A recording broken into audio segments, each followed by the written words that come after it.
Je ne saurais passer sous silence le drame bouleversant qui vient de frapper notre capitale. Je veux leur dire que la République ne les abandonnera pas. Aussitôt dit, aussitôt fait, le premier citoyen a troqué son costume cravate pour une tenue de terrain afin de témoigner de sa compassion paternelle aux compatriotes victimes des inondations.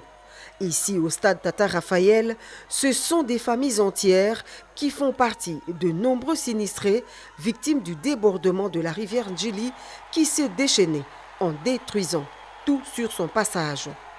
Le couple présidentiel s'est rendu compte du désastre de ces familles aujourd'hui sans logis. Ils viennent pour la plupart des quartiers des Bonhommes, Limete Salongo, Ndanou, Massina Valley et certains quartiers de la commune de l'Insélé sous les eaux. Les autorités provinciales avancent un bilan provisoire de 35 morts, des blessés et de nombreux sans-abri. C'est ici, sur le gymnase du stade de Tata Raphaël, que certains sinistrés ont été installés.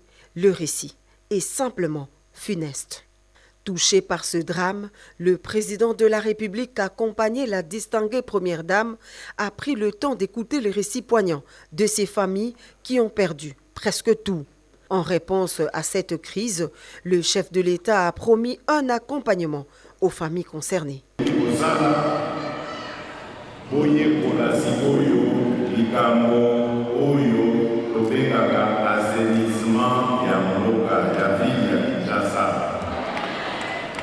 Boye bakate salite babwakaka yango bisika nyonso te. Bisika nyonso ezali ya kotonga te awa na Kinshasa. Napesi bino merci pe courage.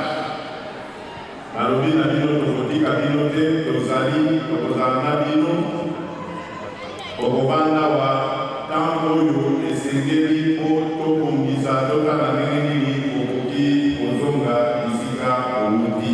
Après une visite sur le deuxième gymnase, toujours au stade Tata Raphaël, le chef de l'État s'est rendu au centre hospitalier Vijana dans la commune de Lingwala. Ce centre a reçu au total 20 malades victimes des inondations et sont venus de quelques centres hospitaliers du district de Tchangou et de la commune de Mongafula. Ce sont des rescapés de la furie des eaux qui ont perdu beaucoup de leurs membres de famille.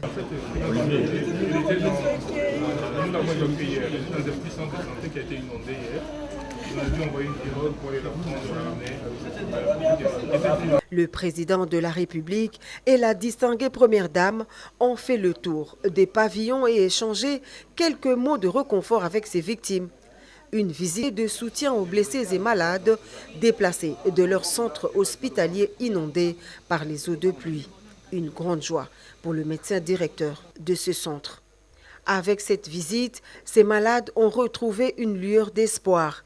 Les yeux de ces familles sont désormais rivés sur l'avenir. Ces sinistrés ont exprimé leur gratitude à l'endroit du couple présidentiel qui a agi promptement.